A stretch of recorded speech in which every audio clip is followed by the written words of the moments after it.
kind of go from there. But, you know, Clemson has an outstanding team, certainly going to be a tremendous challenge for us. I think their quarterback, Deshaun Watson, is certainly one of the best football players in the country, no doubt, in terms of what his production, performance, leadership has been. I think the balance that they have on offense between run and pass makes it very difficult to defend them, and they have a lot of speed. Make a lot of plays on the perimeter.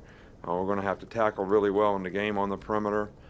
This is one of the top offensive teams in the country, and I think you would say the same about their defense. And you know, they're good up front. They do a good job of stopping the run. They've got a good secondary, play good pass defense, create a lot of negative plays and sacks because of the kind of people that they have. So Dabo has done an outstanding job there, I think, and the team plays with great competitive character, and certainly going to be a great challenge for our team.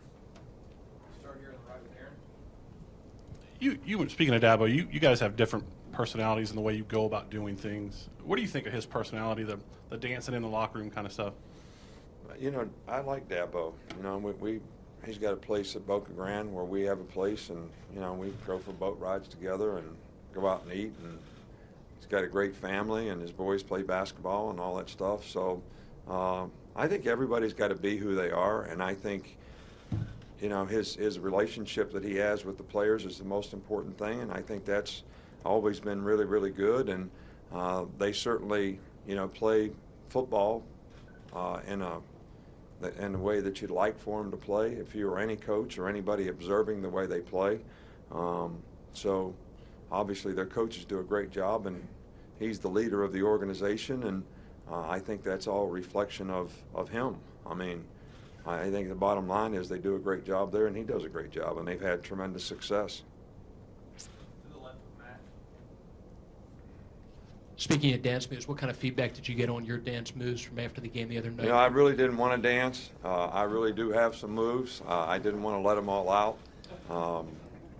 I really was criticized pretty harshly by Kristen, who has seen me dance before and knows I can do better, and she thought my effort was, you know, not really good.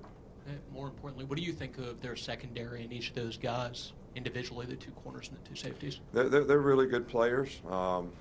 They're good cover people.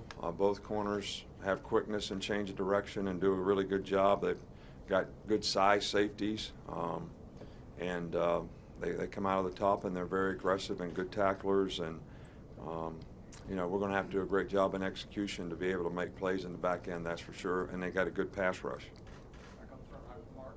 I know Deshaun Watson gets a lot of credit, and rightfully so. But what have you seen from their running back, Wayne Gallman, and what does he do to balance their attack? He's gained over 1,400 yards this year, and I think he's a really good combination runner in terms of he's got some speed to break and bounce out. He can make you miss, and he's got enough size to run with a little bit of power. So, and does a really good job of executing, you know, what they want him to do. And really good players. Had great production all year. Go in the back with Andy. With those smaller safeties, have they improved a lot in supporting the run? I know that was kind of Kirby mentioned was kind of a concern when you decided to move those guys to safety, but how have they performed against the run this year? I think they've done pretty well, but I think they haven't had to do as much this year because the front's done a really good job of stopping the run.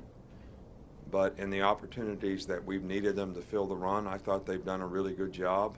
And I think it'll be important in a game like this, as spread out as you are, that they do a good job, not only in terms of supporting the run, but you know, all the run pass options that they run, whether they're bubble pass, smoke passes, screen passes, you know, quick passes to the outside, which is a lot of their run pass options.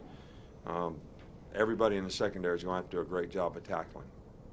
Back in the front with Dwayne. Coach, in preparing for a 15th game, how much have you pulled from your NFL days, and have you reached out to anyone to help in that regard on playing a 15th game? Well, I think that, you know, as you go through the season, you know that there's a combination of workload versus players being tired. I really didn't think we played tired in the last game.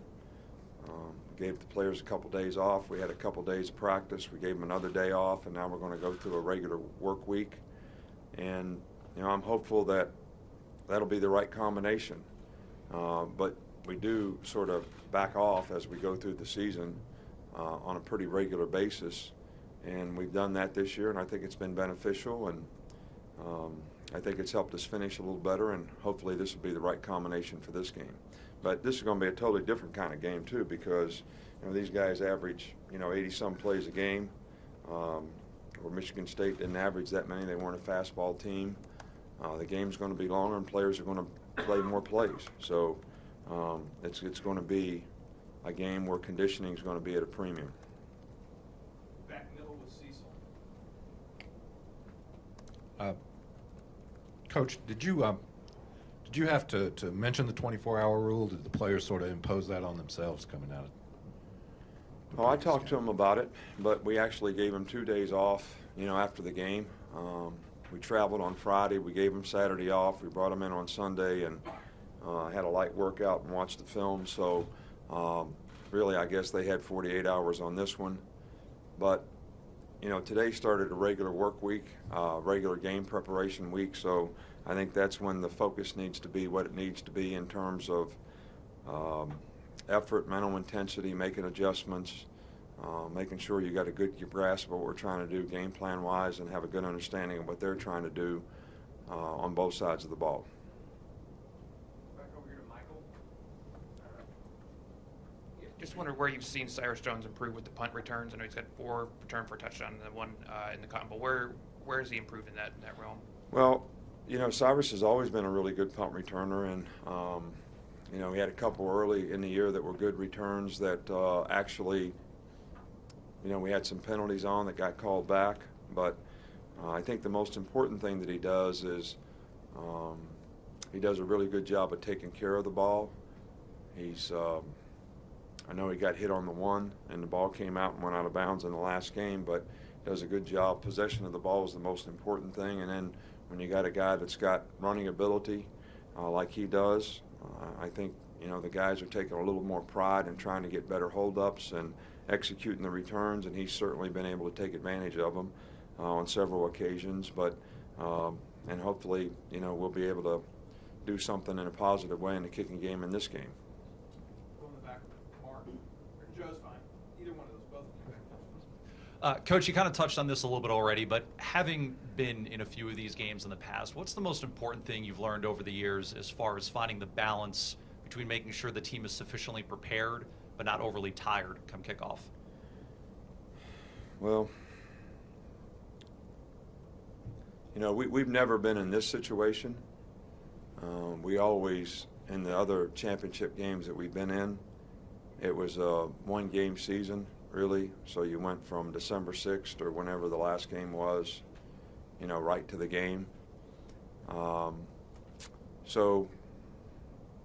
We did some research on what people did a year ago that was in this position, how they prepared their team, and use some of those ideas to see if we can get the right balance and the right formula.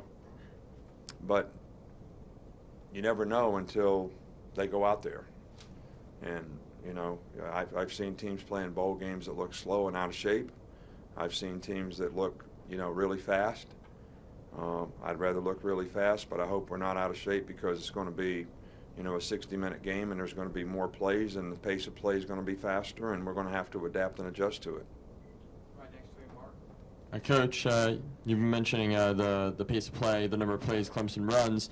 Sorry about the buzz, I don't know what that is. On defense, would you like to sort of, for different situations, sub different players in and out depending on the situation? What are you and the coaches and the players doing to ensure that you're able to get the right situational defense you want against the fact that Clemson's running so many plays, which presumably makes that more difficult? Well, we played against a lot of other teams like this. This is not like this is something totally new. I mean, we probably played against 7, 8 fastball teams all year long. So we've always had a plan for how we're going to get people in and out of the game. what the plan is to play the players by series and by situation in the game. So that's something that we'll continue to do in this game. And I think it's been helpful to us on third down, and I think it's been helpful to us in pass rush and other situations in the game. We're fortunate to have some depth in the game, the depth in players, especially up front, that enables us to do that. But this is not going to require some new plan. There's no revelation here. You know, this is we play against this all the time. Sometimes good, sometimes not so good. So, you know, we're trying to get it right so we can play, you know, well in this game. George Schroeder. Nick, in regard to that, I wonder how much would you say you guys have evolved to be a fastball team, first of all? And so, and to the extent that that is the case, you guys run tempo, you spread people out over the last couple of years. Is this really a stylistic clash like some of us want to make it out to be? Kind of old school, new school? Not based on what we've done the last couple of years. But, you know, look, you can spread out and run the ball on people, which they do, which we try to do. So I think what they do is very good, very difficult to defend. You know, it spreads you out, makes people make plays in space, and the fact that they can run the ball with that, and they have a dual threat quarterback who can run the ball and run quarterback runs, makes it even more difficult to defend.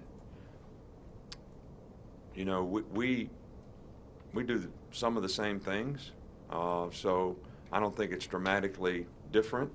I just think maybe our team is a little more geared toward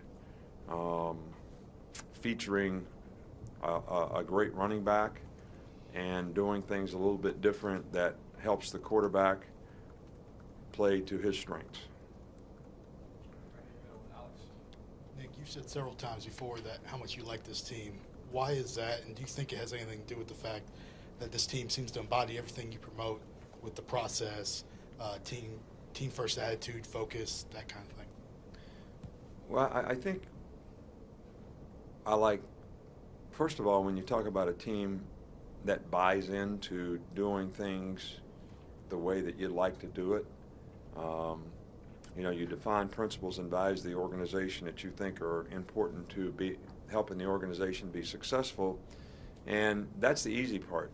You know, getting everybody to follow the process and having the discipline to execute that on a day-to-day basis, a game-to-game basis, all season long, and getting everybody to buy into those things. You know, that's the difficult part, and that's what this team has done a really good job of. And I think some of the older players have provided a good example and good leadership that has certainly affected that in a positive way.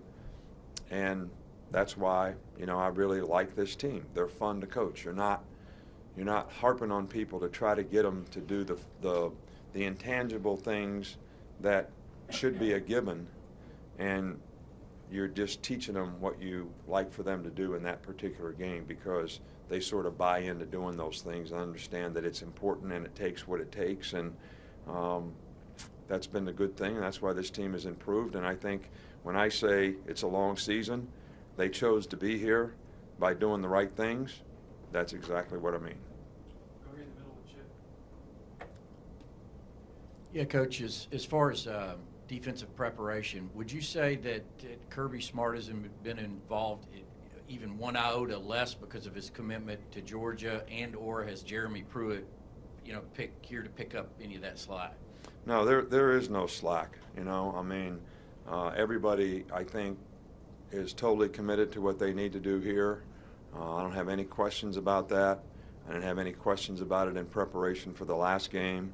I certainly don't have any based on this game. And I think that,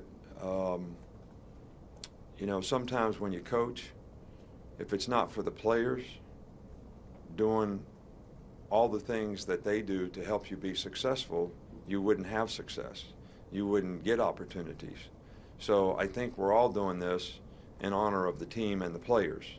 And that's something that I think everybody should have a tremendous amount of respect for in terms of what everybody on the staff is doing to try to help this team do the best they can in this particular game. Coach, could you talk a little bit about Dabo's relationship with the University of Alabama, having walked on here, winning a national championship, and now coaching against his former team on college football's biggest stage? You know, I think that should be a question for Dabo. I mean, I've known Dabo the last, you know, probably more so since I've come to Alabama in the last 9 years or so, and gotten to know him personally in the last couple of years a little bit better, and always have had a tremendous amount of respect for him.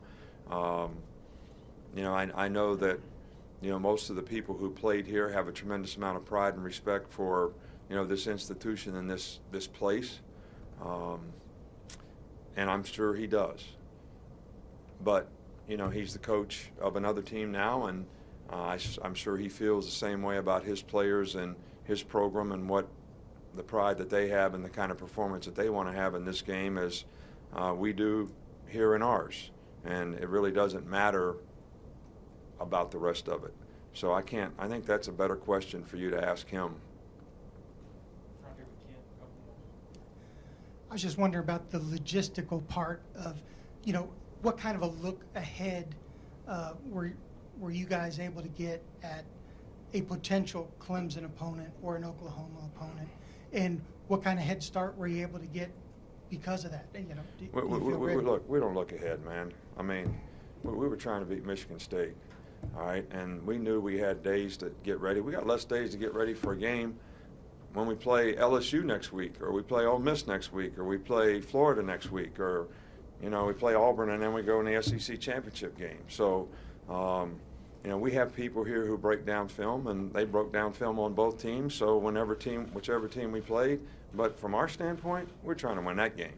All right, we weren't looking ahead to playing anybody else, and you got to take these things one day at a time, one step at a time, and I think that's what the players need to do, and that's what we do, and nobody was looking ahead to playing anybody.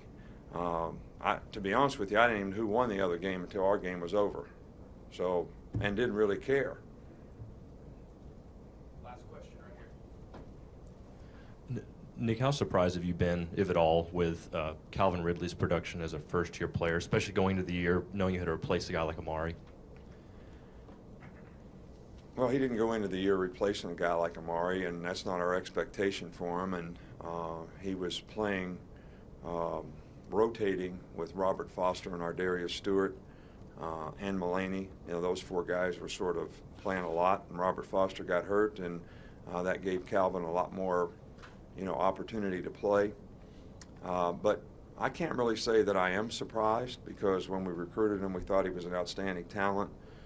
We knew that we needed some talented players would have an opportunity to play at that position. We weren't counting on losing one of those players, Robert Foster, early in the season for the entire season. But he has shown tremendous maturity to be able to play with the consistency that he has all year long. And that's always the question you have when you're playing young players, especially freshmen. But he has shown tremendous maturity and done a great job and had a lot of production and made a lot of big plays and continues to do it. And he sort of gets it. You know, he knows what it takes, and he goes out there every week and gets prepared. And, you know, he's a bright guy, and we're really excited about the way he's performed for us all year long. Thanks, Coach. All right, thank you. Thank you.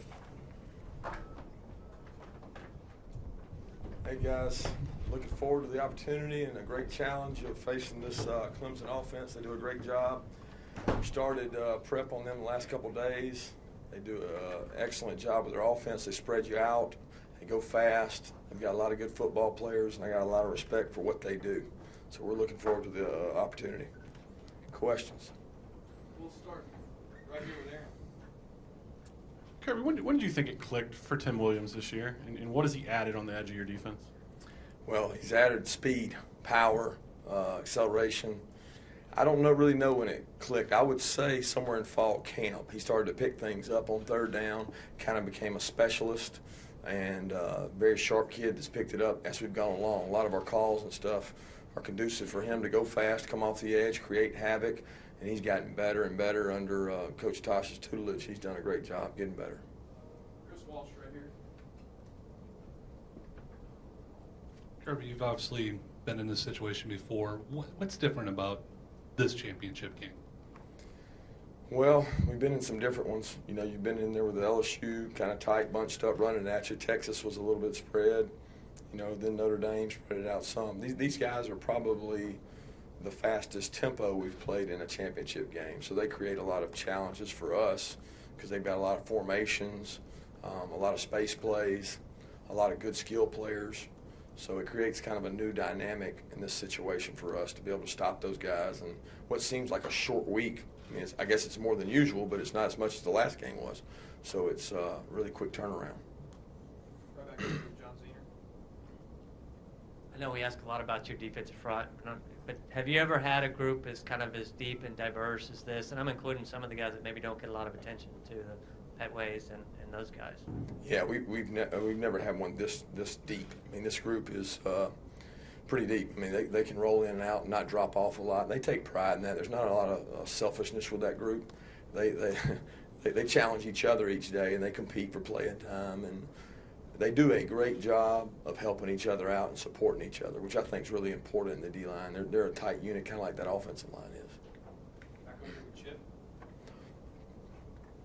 Hey, Coach, I'm just wondering from a preparation standpoint, Coach Saban was saying here you haven't given one less out of attention to getting preparation for this game than because of the Georgia thing. Yeah. Are you just losing sleep, you know, at the end of the day? Do you work on Georgia at all during all this preparation that's been going on here lately? It's tough to manage both, you know, but I take pride in giving the same amount of time that I've always given to the Alabama players of game planning, adjusting.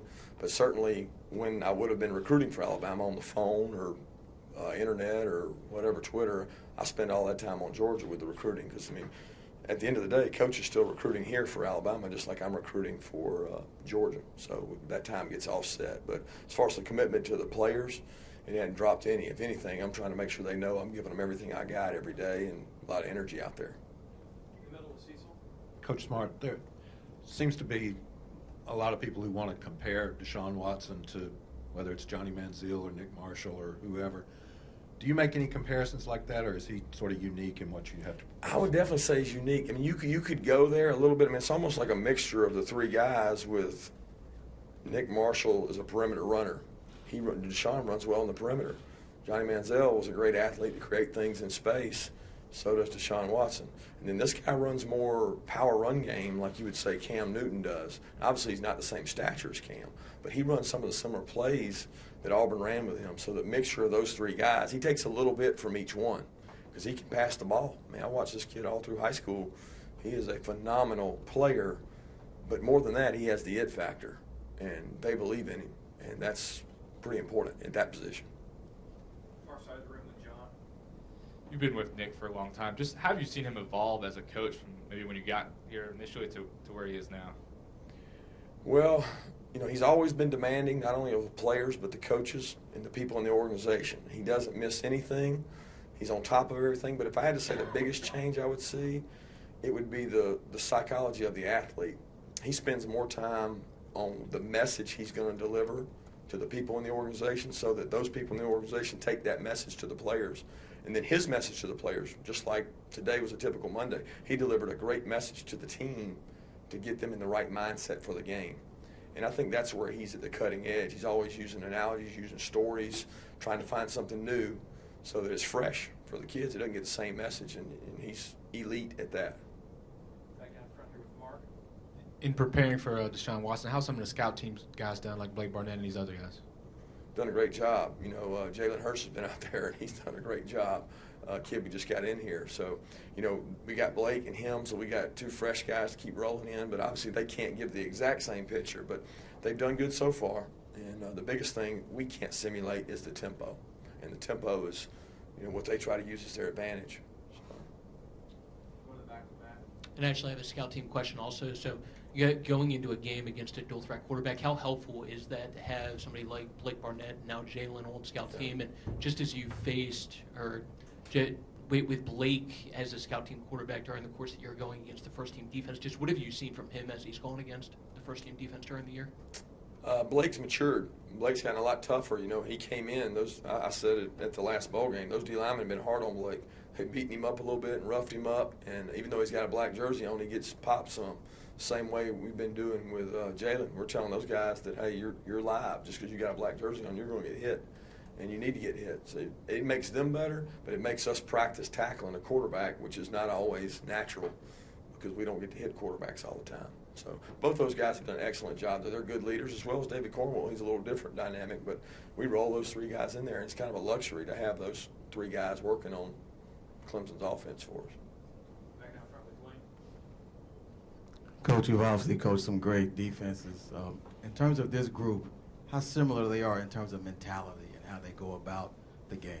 Similar to each other or similar to other defenses? To past defenses that you've had. Yeah, this one's most unique I've had. I mean, I'm not saying it's the most talented or the most productive. It certainly is close. But this group is unique because they love each other so much. They're so competitive. They get along so well. There's really no bad apples in the bunch, and they're fun to coach. And they really do. And the personality is generated through the D-line. It's crazy to me how many times Jaron or Ashawn or Jonathan Allen go tackle a guy at practice, and they want to go live. They want to go hit people. And I'm like, whoa, slow down, boys. I mean, you got to almost hold them back because you worry about them injuring a scout team player or injuring themselves, but they're not worried about that. They're thinking about, we need to go play good, so we need to practice good. And when they set that tempo, they turn around to the linebackers and they jump them. They jump on the DBs when they're not thudding guys. So the demand is there, and when you got that as a coach, step back and let them go. There's tons of guys I could ask about, but the second half of the season, Ruben Foster, let's talk about his development and what's that done for the other guys. You know, Ruben will always hold a special place in my heart because what all he's been through as a child and done a great job developing in the recruiting process. I've known the kid since he was in 9th grade. But the last year, you know, he came in as a raw, talented guy, a little undisciplined, kind of ran around, just made plays. And now he's playing with more discipline, better eye control. He's fitting things better. He takes pride in his performance like a pro guy. He's like, I know I got to play better, coach. So, and every week he wants to learn. He wants you to teach him.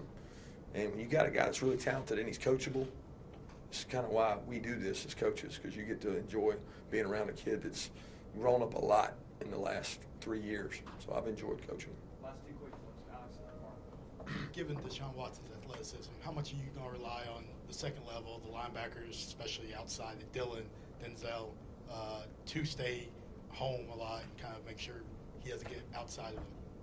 Yeah, he's tough to, I mean, you got two choices. I mean, you can come after the guy and try to keep him in the pen. You can sit back and try to have somebody spy him. Well, now you can stand there and throw the ball in the pocket. I mean, it's tough to defend a dual threat quarterback. He extends plays. A lot of their biggest plays are broken down plays. And he does a great job of that. I mean, I can't sit here and tell you it's going to be one way or the other. I mean, we got to come up with a good plan and mix it up and not let him get comfortable is the big key. Cecil. Thank you, Josh. I just wanted to follow up. I gave up the mic too quickly. You talked about watching Deshaun in high school, seeing a lot of him. What was your evaluation of him at that time? What was your recommendation to? Oh, we wanted him. We wanted him bad. I mean, we thought he was a really great quarterback. I can't even remember who the offensive coordinator was when he was coming out, because I think we were in a changeover somewhere there. Maybe McElwain and us. I'm not sure what it was, but we offered him and thought a lot of him, thought very highly of him. And if, hypothetically, you'd been head coach at, say, Georgia at that time, how hard do you go after an in-state kid like that? I think you always try to go after in-state kids that are that talented. He's certainly a talented player, and he's a guy that is a difference maker, and he's made a difference in Clemson's program for sure. Last one right there. Mark. Dylan Lee obviously had a gigantic game last weekend, and he seems like one of those guys who some games he plays a ton, some games not as much. I was wondering if you could talk a little about the way he kind of, what dictates how much he plays kind of as a representative for the larger way you do your defense, which is some guys play more or less depending on the opponent of the series or the situation. You said Dylan, is that what you said? Dylan Lee? Yeah. Yeah. Sorry. Dylan plays based on the personnel grouping the team gives us.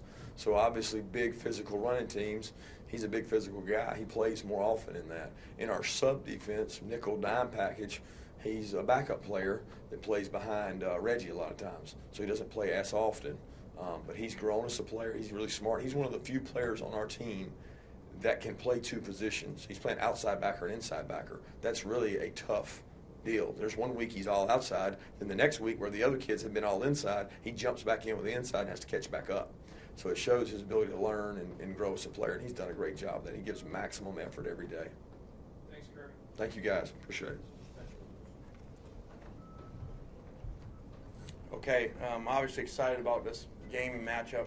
Our guys performed extremely well in the last game to put ourselves in position for this game. Clemson, very athletic defense, run to the ball, caused a lot of issues, very long. Looks like a lot of big-time players, NFL caliber type players, so we'll have our hands full in this matchup. They're very well coached, extremely multiple on defense in what they do. So we're looking forward to the challenge. We still got a lot of work to do before we go down there, and even once we get down there, our players have been great in their approach again this week, just like they had in the weeks leading up to the last game. We'll start with Matt. Back. Lane, what have you seen from their secondary? Very skilled players, corners, especially number 2, very long, able to make a lot of plays on the ball, get up in your face with press coverage. So we're going to have our hands full with a really good secondary that does play some man, very, very different from last week where we saw almost all zone the entire game. Back over here with Ben.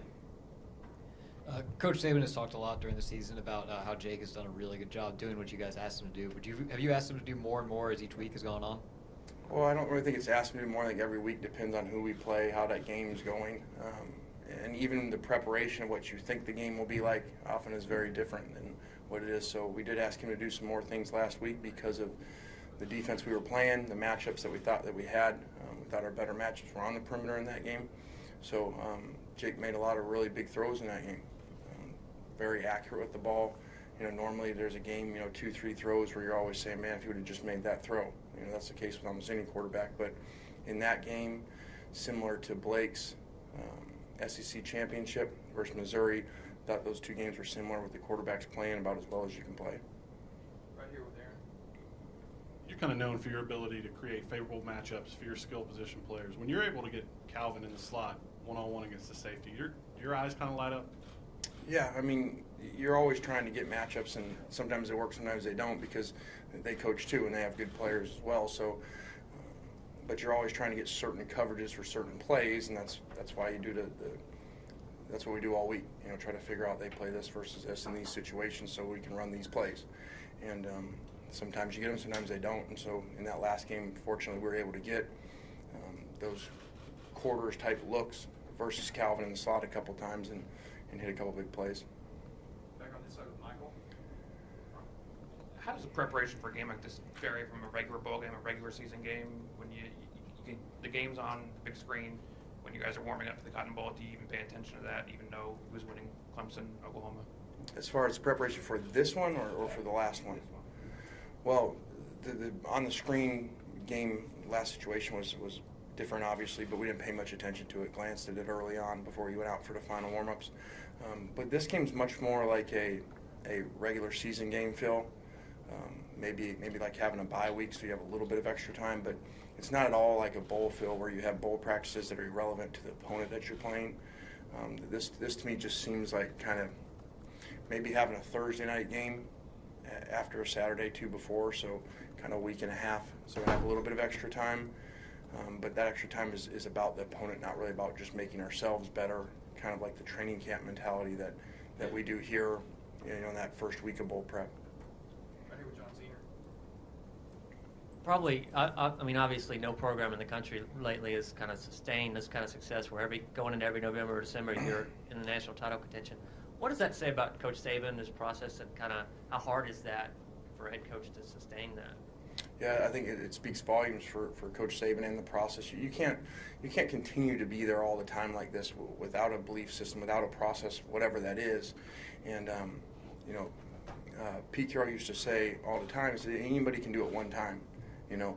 But if we're going to have a championship program, you're going to have to do it again and again and again. That's the real sign of it. So this is a perfect example of that. You know, you're in the middle of a dynasty because the ability to do it again and again throughout the process with different players and different coaches. You know, he's had a number of different coaching changes. It all goes back to Coach Saban, his philosophy and his process, and the players buying into it. Cecil. Coach, just to follow up a little on Clemson's secondary, they seemed, particularly against Oklahoma, to do a really good job. They were allowing them to shut down the run, and those guys cover in the back. Could you talk a little more about their secondary and how they were able to do that? Well, I think they do a really good job of giving you a lot of multiple looks. He likes to really see what's going on offense, attack the offense, and so probably as much as anyone that we've played, he has as many defenses. So, you know, you go through the cut-ups and you see basically every coverage that you could see. So you maybe would take 3 or 4 teams that you played, you know, in 1 month and say, okay, combined we see all this stuff. We see all that just in what they do. So very multiple, do a lot, cause a lot of problems, which kind of creates a lot of negative plays, a lot of sacks, a lot of negative plays because of that, because you don't know where they're going to be. And so they do a really good job at it. You have to have a good secondary to do that because at times you're going to have holes. You're going to have good man coverage in what they do, and they cover and they play really well in the back end. Right here with Zach. Lane, I know that a lot of some injuries played a role in getting Calvin Ridley a lot of chances this year, but how many guys that early in their career, freshman year, really young, have you seen make an impact like he has that you've coached? Well, we've been pretty fortunate different places we've been at, especially over the years, the 2 times at USC, whether it was an assistant or the head coach, of having impact freshmen at that position. Went all the way back to the first guy that we got in our second year at USC was Mike Williams, and he came in and shattered a bunch of records he had 81 catches for 1,265 yards as a true freshman. You know, and then, you know, we had a Dwayne Jarrett and Robert Woods and Marquise Lee, you know, a bunch of guys that were freshman All-Americans. Like Calvin, I think that we all saw the writing on the wall. Regardless of Robert's injury, Calvin was going to play a bunch. You know, he just had to get used to playing, and it was just going to be a matter of time, especially for a guy that was not a mid-year, where now it seems so many kids are mid-year enrollees. You basically have almost a half a year with them. So for him to be able to do what he does, I think it's really exciting about the future here at Alabama. When you look at him and say, okay, this guy was able to do this with really hardly any coaching coming in to training camp, because we don't really do much with him because he wasn't here for the spring. So it's exciting. Obviously, we're focused on this game, but to see what we'll be able to do with him in the offseason and how far we can take him. 2 more. Alex.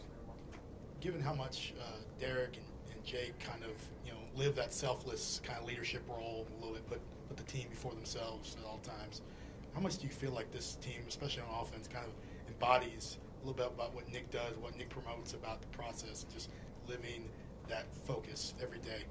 I think that's a really good point, because I think it's very difficult nowadays to have great skilled players that are very unselfish. I mean, it just doesn't happen very often. And so to have 2 guys like that in the quarterback and the tailback, that's very unusual. You know, they're never worried about stats. They're never worried about, I didn't throw this much, I didn't run this much. You know, Derek early in the year didn't have as many carries as he had late. Neither of them ever mentioned anything like that. So that's pretty unique. And to have those 2 guys is obviously the guys that touch the ball more than anybody on your offense, I think does speak volumes of helping Coach Saban's process and what he's about, you know, which is about the team and get out of yourself and get into the team. And so you see that with those guys.